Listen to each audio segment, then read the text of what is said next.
Hi hello ನಮಸ್ಕಾರ ರೀ ಎಲ್ಲರಿಗೂ. ಇವತ್ತು ಸಂಕ್ರಾಂತಿ ಹಬ್ಬದ ಸ್ಪೆಷಲ್ಲು ಮತ್ತು ನಮ್ಮ ಊರಾಗ ಜಾತ್ರೆ ಐತ್ರಿ. ಅದಕ್ಕೆ ಸ್ಪೆಷಲ್ಲಾಗಿ ಒಂದು ರೆಸಿಪಿ ಮಾಡಾಕತ್ತೀನಿ, ಸ್ವೀಟ್ ರೆಸಿಪಿ. ಇದು ನಮ್ಮ ಹಳೆ ಕಾಲದಾಗ ನಮ್ಮವ್ವಾರು ಎಲ್ಲರೂ ಮಾಡೋವಂಥ ಒಂದು ಸ್ವೀಟು. ನಾವು ಚಿಕ್ಕವರಿದ್ದಾಗ ಭಾಳ ತಿಂತಿದ್ವಿ ಇದನ್ನು. ಅದೇನಪ್ಪ ಅಂತಂದ್ರೆ ಮಾದಲಿ ರೆಸಿಪಿ ನೋಡ್ರಿ. ಈ ಮಾದಲಿ ಹೆಂಗೆ ಮಾಡೋದು, ಇದಕ್ಕೆ ಏನೇನು ಸಾಮಗ್ರಿಗಳು ಬೇಕು ಎಲ್ಲನೂ ಹೆಂಗೆ ಅಂತಂದು ಈಗ ನೋಡೋಣ ಅಂತಾರೆ. ಮೊದಲಿಗೆಲ್ಲ ಜಾತ್ರೆಗೆ ಮತ್ತು ಮದುವೆ ಇದ್ರೂ ಫಸ್ಟಿಗೆ ಇವಾಗ ಬೂಂದಿ ಗಿಂದಿ ಅದನ್ನ ಹಾಕಿಸೋಕ್ಕಿಂತ ಮುಂಚೆಗೆ ಮೊದಲಿಗೆ ಇದನ್ನು ಮಾಡಿಸ್ತಿದ್ರಂತ್ರಿ ಮದುವೆಗೆ. ಇದಾದ್ರೆ ಈಡಾಕೈತಿ ಮತ್ತು ಶಕ್ತಿನೂ ಹೌದು ಅಂಥೇಳಿ ನಾವು ಸಣ್ಣವರಿದ್ದಾಗೂ ನಮ್ಮವ್ರು ಭಾಳ ಮಾಡ್ತಿದ್ರು ಇದನ್ನು. ಈಗೀಗಂತೂ ಕಡಿಮೆ ಆಗೈತಿ ಇದು, ಮಾಡ್ತಾರೆ ಸ್ವಲ್ಪ ಕೆಲವೊಬ್ಬರು. ಹೆಂಗೆ ಮಾಡೋಣ ಅಂತ ನೋಡೋಣ ಬರ್ರಿ ಇದನ್ನು. ಮೊದಲಿಗೆ ನಾನು ಒಂದು ಸೇರು ಗೋಧಿನೇ ಒಂದು ಬಟ್ಲ ಅಷ್ಟು ಕಡಲೆಬೇಳೆ ತೊಗೊಂಡು ಗಿರಣಿಗೆ ಹಾಕ್ಸೀನಿ ರೀ. ಮಾಡಿ ಗಿರ್ಣಿಗೆ ಹಾಕಿಸಿ ಅದನ್ನು ಹಿಟ್ಟನ್ನು ನಾದ್ಕೊಂಡೆ ನೋಡ್ರಿ. ಸ್ವಲ್ಪ ಗಟ್ಟಿಗೆ ನಾದ್ಕೋಬೇಕು ಹಿಟ್ಟು. ನಾದ್ಕೊಂಡು ಒಂದೆರಡು ನಿಮಿಷ ಒಂದು 5 ನಿಮಿಷ ಮುಚ್ಚಿಟ್ಟು ಆಮ್ಯಾಗ ಬೇಷಂಗೆ ಮತ್ತೊಮ್ಮೆ ಮಿದ್ಕೊಂಡು ಕೈಲಿಗೆ ಮಿದ್ಕೊಳತ್ತೆ ನೋಡ್ರಿ. ಹಂಗೆ ಗಟ್ಟಿಗೆ ನಾದ್ಕೋಬೇಕು. ಭಾಳ ಸ್ವಲ್ಪ ಗಟ್ಟಿನೇ ಇರಬೇಕಿದೆ ಹಿಟ್ಟು, ಮೆತ್ತಗೆ ಆಗಬಾರ್ದು. ಮೆತ್ತಗಾದ್ರೆ ಮಾದಲಿ ಎಲ್ಲ ಕೆಟ್ಟು ಹೋಗುತ್ತೆ.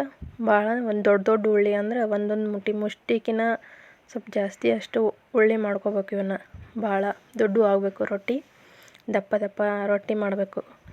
ಮತ್ತು ನಮ್ಮ ಮಹಾರಾಷ್ಟ್ರ ಸೈಡ್ ಚಪಾತಿ ಮಾಡ್ತಾರೆ ನೋಡ್ರಿ, ಆ ಥರ ದಪ್ಪ ಆಗಿ ಅಂತ ಚಪಾತಿನ ಮಾಡಬೇಕು. ದೊಡ್ಡ ಉಳ್ಳಿನ ಮಾಡಿಕೊಂಡು ದೊಡ್ಡ ಒಟ್ಟು ದಪ್ಪ ಇರ್ಬೇಕು ರೊಟ್ಟಿ. ಇದಕ್ಕೆ ತೆಳ್ಳಗೆ ಚಪಾತಿ ತೆಳ್ಳಗೆ ಆಗಬಾರ್ದವು.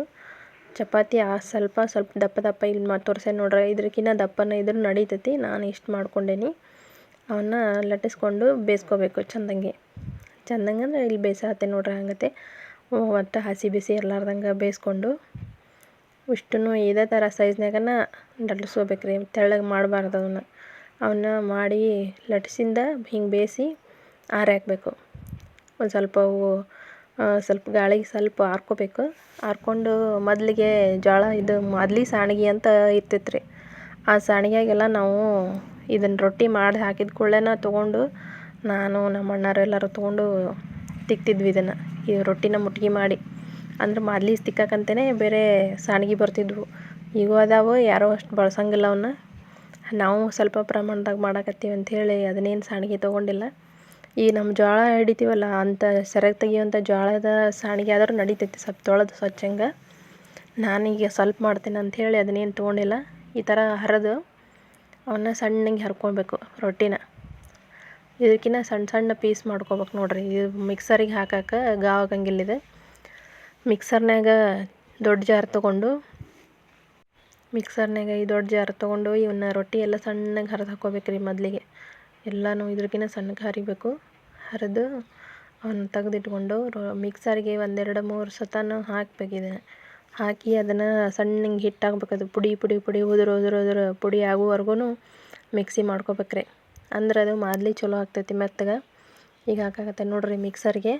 ಇದು ಮಿಕ್ಸರ್ ಬೇಷಂಗೆ ಸ್ವಲ್ಪ ಭಾಳ ತನ ಆಗ್ತೈತಿ ಮಾಡೋದು. ಆದರೂ ಸ್ವಲ್ಪ ಸಣ್ಣ ಆಗೋ ಮಟ್ಟನ ಮಾಡಿದ್ರೆ ಬೇಷಾಗ್ತೈತಿ. ಬೆಲ್ಲ ಸ್ವಲ್ಪ ಚಲೋ ಹೊತ್ನಾಗ ಹಿಡ್ಕೊತೈತಿ. ಇದನ್ನು ಬೇಷಂಗೆ ಇದ್ರ ಉಲ್ಟಾ ಆಗೈತಲ್ಲ ಈ ಥರ ಬಿಟ್ಟು ಇನ್ನೊಮ್ಮೆ ಸಣ್ಣಗೆ ಆಗ್ಬೇಕು. ಇದಕ್ಕಿಂತ ಸಣ್ಣ ಮಾಡ್ಕೋಬೇಕು ನೋಡ್ರಿ. ಸಣ್ಣಗೆ ಪುಡಿ ಮಾಡಿಕೊಂಡು ಎಲ್ಲನೂ ಇದೇ ಥರ ಒಂದು ಅಳ್ತಿ ಪುಡಿ ಆಗೋಂಗೆ ಮಾಡ್ಕೋಬೇಕ್ರಿ. ಅದು ಸ್ವಲ್ಪ ಉಲ್ಟಾ ಇತ್ತಂದ್ರೆ ಹೊಳ್ಳಮೊಳೆ ಕೈ ಆಡಿಸಿ ಮಾಡ್ಕೋಬೇಕು. ಪುಡಿನ ಬೇಷಂಗೆ ಸಣ್ಣ ಆಗ್ಬೇಕು. ಅದು ಅಂದ್ರೆ ಮಾದಲಿ ಚಲೋ ಆಕೈತಿ ತಿನ್ನಕ್ಕೆ. ಇಲ್ಲಾಗೈತೆ ನೋಡ್ರಿ, ಈ ಥರ ಸಣ್ಣಗೆ ಆಗಬೇಕು. ಎಲ್ಲ ಒಂದಿಟ್ಟು ಎಲೆ ನೋಳಿಬಾರ್ದು, ಪದರಗತೆ ಚಪಾತಿದು. ಅದಕ್ಕೆ ನಾವು 1 kg ಗೋಧಿ ಮತ್ತು ಒಂದು ಬಟ್ಲ ಕಡಲೆಬೇಳೆ ತೊಗೊಂಡು ಹಾಕ್ಸಿದ್ನಲ್ಲ ರೀ. ಅದಕ್ಕೆ ಈಗ 1 kg ಬೆಲ್ಲನ ಸಣ್ಣಗೆ ಜಜ್ಕೋಬೇಕ್ರಿ. ಅದನ್ನು ಮೆತ್ತಗೆ 1 kg ಬೆಲ್ಲ ಇದೆ. 1 kg ಹಾಕಿ ಮತ್ತು ಮ್ಯಾಗ ಸ್ವಲ್ಪ ಹಾಕಿದ್ರು ನಡೀತೈತಿ. ಸ್ವಲ್ಪ ಕರೆಕ್ಟ್ ಅಂದ್ರೆ ಬಾಯಿ ತುಂಬ ಬೆಲ್ಲ ಸ್ವಲ್ಪ ಜಾಸ್ತಿ ಬೇಕನ್ನೋರಿಗೆ ಮ್ಯಾಲೆ ಹಾಕೋಬೋದು. ಇಲ್ಲಪ್ಪ ಅಷ್ಟೇ ಸಮ ಬೇಕಂತಂದ್ರೆ 1 kgಗೆ 1 kg ಬೆಲ್ಲ ಈ ಥರ ಸಣ್ಣಕ್ಕೆ ಜಜ್ಕೊಂಡು ಕುಡಿಸ್ಕೋಬೇಕು. ಅದನ್ನು ಸ್ವಲ್ಪ ಮಿಕ್ಸರ್ ಮಾಡ್ಕೊಂಡ್ರೂ ಚಲೋ ಆಕೈತೆ ರೀ. ಇನ್ನೊಂದು ರೌಂಡು ಎಲ್ಲ ಬೆಲ್ಲ ಹಾಕಿಂದು 1-2 ರೌಂಡು. ಅಂದ್ರೆ ನಾನು ಬೆಲ್ಲ ಸರಿಯಾಗಿ ಮೆತ್ತಗಾಗಿತ್ತಲ್ಲ ಹಾಗಾಗಿ ಹಾಕಲಿಲ್ಲ. ಬೆಲ್ಲನ ಕೂಡಿಸಿಂದ ಸ್ವಲ್ಪ ಹಾಕ್ಕೊಂಡ್ವಿ ಅಂದ್ರೆ ಒಂದೊಂದು ರೌಂಡು ಭಾಳ ಅಂದ್ರೆ ಭಾಳ ಚಲೋ ಆಕೈತೆ ಅದು. ಈ ಕೈಲೇ ಕುಡಿಸೋದು ಸ್ವಲ್ಪ ಒಂದಿನ ಟೈಮ್ ತೊಗೊತೈತೆ. ಅದೆಲ್ಲ ಹಿರ್ಕೋಬೇಕು ಬೆಲ್ಲ ಅಂತಂದ್ರೆ ಅದು ಮಿಕ್ಸರ್ನಾಗ ಹಾಕಿ ಸ್ವಲ್ಪ ಸಣ್ಣ ಮಾಡಿಬಿಟ್ವಿ ಅಂದ್ರೆ ಜಲ್ದಿನ ಹೊಂದ್ಕೊಂಬಿಡತ್ತೆ ಅದು ಬೆಲ್ಲ ಹಿಟ್ಟಿನ ಕುಟ್ಟಾಗ. ಸರಿಯಾಗಿ ಕುಡಿಸ್ಕೋಬೇಕು ನೋಡ್ರಿ, ಇಲ್ಲೇ ಕುಡ್ಸಕತ್ತಾರಲ್ಲ ಹಂಗತೆ ಸರಿಯಾಗಿ ಅದನ್ನು ಆ ಹಿಟ್ಟಿನ ಜೊತೆ ಬೇಯಿಸಂಗೆ ಮೆತ್ತಗೆ ನಾದ್ಕೊಂಡು ಚಂದಂಗೆ ಕೈಲೇನ ಕುಡಿಸ್ಕೋಬೇಕು ಅದನ್ನು. ಬೇಯಿಸಂಗೆ ಕೈಲೇನ 2 ಕೈಲೇನ ತಿಕ್ಕಿ ಕುಡಿಸ್ಬೋದು, ಆದರೆ ಇವರು ಒಂದು ಕೈಲಿಂದ ಕುಡ್ಸಕತ್ತಾರ. ನಾನು ಕೆಲಸ ಇತ್ತಂತೇಳಿ ನಮ್ಮ ಮನೆಯವ್ರಿಗೆ ಹಚ್ಚಿದ್ದೆ ಅದನ್ನು. ಚಂದಾಗೆ ಮಿದ್ಕೊಂಡಂಗೆ ಹಿಟ್ಟು ನಾದಂಗೆ ಬೆಲ್ಲನ ಸರಿಯಾಗಿ ಕುಡಿಸ್ಕೋಬೇಕು. ನಾನು ಈ ಕಡೆ ಮತ್ತು ಕಸ್ಕಸಿನ ಅದಕ್ಕೆ ಕಸ್ಕಸಿ 1 ಬಟ್ಲ, ಒಣ ಕೊಬ್ಬರಿ 1 ಬಟ್ಲ, ಪುಟಾಣಿ ಮತ್ತು 1 ಬಟ್ಲ ಶೇಂಗಾನು ಹಾಕೊಬೋದು, ರುಚಿ ಆಕತಿ. ಹುರಿದಿದ್ದ ಶೇಂಗಾನ ಬ್ಯಾಳೆ ಮಾಡಿಕೊಂಡು ಹಾಕ್ಕೊಂಡ್ರೆ ಮಸ್ತ್ ಆಕತಿ. ಬಾಯಾಗ ಬರ್ತಾವಲ್ಲ ತಿನ್ನಕ್ಕೆ ನಡು ಕಟಮ್ ಅಂತ ಮಸ್ತ್ ಅನಿಸ್ತದೆ ತಿನ್ನಕ್ಕೆ. ಇದನ್ನು ಹಾಲು ಹಾಕ್ಕೊಂಡು ತಿನ್ಬೋದು ಅಥವಾ ತುಪ್ಪ ಹಾಕ್ಕೊಂಡು ತಿನ್ಬೋದು, ಭಾಳ ಟೇಸ್ಟ್ ಆಕತಿ. ಇದು ಗೋಧಿ ಮತ್ತು ಬೆಲ್ಲ ಇರ್ತೈತಲ್ರಿ, ಇದು ಒಂದು ಶಕ್ತಿ ಅಂತ ಸೇನ ಅಂತ ಹೇಳ್ಬೋದು. ಭಾಳ ಪ್ರೋಟೀನ್ ಇರ್ತೈತಿ. ಬೆಲ್ಲ ಮತ್ತು ಗೋಧಿ ಮಿಕ್ಸ್ ಮಾಡಿದ್ದಂಥ ಸ್ವೀಟ್ ಇದು. ಶಕ್ತಿ ಮತ್ತು ಟೇಸ್ಟ್ ಇರ್ತೈತಿ. ಇದು ದೇಹಕ್ಕೆ ಚಲೋದು, ಹೊಟ್ಟೆ ಕೆಡೋದಿಲ್ಲ, ಅಂಥದ್ದು ಇಂಥದ್ದು ಏನೂ ಇಲ್ಲ. ತುಪ್ಪ ಹಾಕಿ ಮಾಡಿಲ್ಲ, ಫ್ಯಾಟ್ ಇಲ್ಲ ಅಂಥದ್ದು ಏನೂ ಇರೋದಿಲ್ಲ ಒಟ್ಟು. ಇದು ಕಸ್ಕಸಿನ ಹುರ್ಕೊಂಡು ಅದನ್ನು ಒಂದಿಷ್ಟು ಹಾಕ್ಕೋಬೇಕು.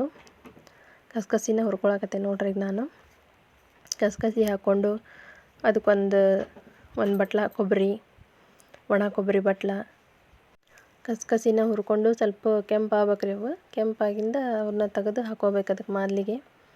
ಆಮೇಲೆ 1 ಬಟ್ಲ ಕೊಬ್ಬರಿ, 1 ಬಟ್ಲ ಪುಟಾಣಿ, ಒಂದಿಷ್ಟು ಶೇಂಗಾನ ನಮ್ಮ ಇಷ್ಟ ಹಾಕಿದರೆ ಹಾಕ್ಬೋದು, ಇಲ್ಲಾಂದ್ರೆ ಇಲ್ಲ ಹಾಕ್ಕೋಬೋದು. ಹಾಕ್ಕೊಂಡು ಇದನ್ನೆಲ್ಲ ಮಿಕ್ಸ್ ಮಾಡ್ಕೋಬೇಕ್ರಿ ಚಂದಾಗಿ. ಇದೊಂದು ಒಣ ಕೊಬ್ಬರಿನ ತೊಗೊಂಡು ನೋಡ್ರಿ, ಅದನ್ನು ಹೆರಚಿ ಹಾಕ್ಕೋಬೋದು. ಹೆಚ್ಚಿನ ಹಾಕ್ತಾರೆ, ಆದ್ರೆ ಹೆಚ್ಚಕ್ಕಿನ್ನ ಹೆಜ್ಜಿ ಹಿಂಗೆ ತುರಿದು ಹಾಕ್ಕೊಳ್ಳೋದು ಅಂತೀವಲ್ಲ, ಅದು ಮಸ್ತ್ ಟೇಸ್ಟ್ ಆಗ್ತೈತಿ. ಎಲ್ಲ ಹಾಕ್ಕೊಂಡು 1 ಬಟ್ಲ ಪುಟಾಣಿ ಮತ್ತು ಏಲಕ್ಕಿ ಪುಡಿ ಇದ್ದರೆ ಏಲಕ್ಕಿ ಪುಡಿನೂ ಹಾಕ್ಕೋಬೋದು, ಅದು ಟೇಸ್ಟ್ ಆಕತಿ. ಏಲಕ್ಕಿ ಪುಡಿ ಇಲ್ಲಾರ್ದಕ್ಕೆ ನಾನು ಹಾಕಿದ್ದಿಲ್ಲ. ಎಲ್ಲ ಹಾಕ್ಕೊಂಡು ಚಂದಂಗೆ ಮಿಕ್ಸ್ ಮಾಡ್ಕೋಬೇಕ್ರಿ. ಇದನ್ನು ಕೈಲೇನ ಮಿಕ್ಸ್ ಮಾಡ್ಕೊಂಡ್ರೆ ಭಾಳ ಚಲೋ ಆಕತಿ. ಮಿಕ್ಸ್ ಮಾಡಿ ಅದನ್ನು ಒಂದಿನ ರಾತ್ರಿ ಮಾಡಿಟ್ರೆ ಬೆಳಗ್ಗೆ ತಿನ್ನೋಕೆ ಚಲೋ ಅನಿಸ್ತೈತಿ. ಆದ್ರೆ ಬೆಲ್ಲ ಎಲ್ಲ ಹಿರ್ಕೊಂಡು ಎಲ್ಲ ರುಚಿಯಾಗಿರ್ತೈತೆ, ಅದು ಮಸ್ತ್ ಟೇಸ್ಟ್ ಆಕೈತಿ ತಿನ್ನೋಕೆ ಹಾಲು ಮತ್ತು ತುಪ್ಪದ ಜೊತೆ. ಇದನ್ನು ಎಲ್ಲ ಸರಿ ಎಲ್ಲ ಹಾಕ್ಕೊಂಡಿಂದ ಕಾಡ್ಸ್ಕೊಬೇಕ್ರಿ ಚಂದಂಗೆ. ಕೈಲೇನೂ ಕುಡಿಸ್ಕೊಬೋದು ಅಥವಾ ಚಮಚಲ್ಲೇನೂ ಕುಡಿಸ್ಕೊಂಡ್ರೆ ನಡಿತೈತಿ. ಆದ್ರೆ ಕೈಲಿ ಕುಡಿಸ್ಕೊಳ್ಳೋದು ಚಲೋ ಆಕೈತಿ, ಎಲ್ಲ ಹದವಾಗಿ ಕೊಡ್ತೈತೆ ಅಂತ ಅನ್ನಿಸ್ತದೆ. ಎಲ್ಲನೂ ಹಾಕಿಂದ ಒಂದಿನ ಬಿಟ್ಟು ಇದನ್ನು ತಿನ್ಬೋದು. ಆಗ ತಿಂದ್ಬಿಟ್ಟು ನಡಿತೈತಿ, ಆದ್ರೆ ಒಂದಿನ ಬಿಟ್ರೆ ಭಾಳ ಟೇಸ್ಟ್ ಆಕೈತಿ. ಒಂದಿನ ಹಿಂದಿನ ದಿನ ರಾತ್ರಿ ಮಾಡಿಟ್ರೆ ಮರುದಿವ್ಸಕ್ಕೆ ಭಾಳ ಮಸ್ತ್ ಅಂದ್ರೆ ಮಸ್ತ್ ಆಕೈತಿ ಇದು ಸ್ವೀಟ್. ಇದನ್ನು 1 ವಾರ ಇಟ್ಟರು ಇನ್ನೂ ಕೆಡಂಗಿಲ್ಲ. ಅಂದ್ರೆ 1 ವಾರದ ಮೇಲೆ ಸ್ವಲ್ಪ ಹುಳಿ ಬರ್ತಂಗೆ ಆಗ್ತೈತಿ, ಆದರೆ 1 ವಾರ ಮಟ್ಟ ಏನೂ ಆಗಂಗಿಲ್ಲ, ತಿನ್ಬೋದು. ಇದು ಒಂದಿನ ಹೋಳ್ಗೆ, ಒಂದಿನ ಕಡುಬು, ಒಂದೊಂದು ದಿನ ಆಗ್ತಾವಲ್ರಿ, ಇವು ಒಂದು 4-5 ದಿನ 1 ವಾರಗಟ್ಟಲೆ ಇಟ್ಕೊಂಡು ತಿನ್ನೋಕೆ ಸ್ವೀಟ್ ನಡೀತಿದ್ದಿದೆ. ನಮ್ಮ ಹಳೆ ಕಾಲದ ಸ್ವೀಟು. ನಮ್ಮಮ್ಮರು ಮೊದಲಿಗೆಲ್ಲ ಬುತ್ತಿ ಗಿತ್ತಿ ಮಾಡ್ಬೇಕಂದ್ರೆ ಇದು ಮಾದಲಿನ ಮುಖ್ಯವಾಗಿ ಮಾಡೋದು ಎಲ್ಲರೂ. ಇದು ಮೊದಲಿಂದ ಒಂದು ಟ್ರೆಡಿಷ್ನಲ್ ಸ್ವೀಟ್ ಇದು.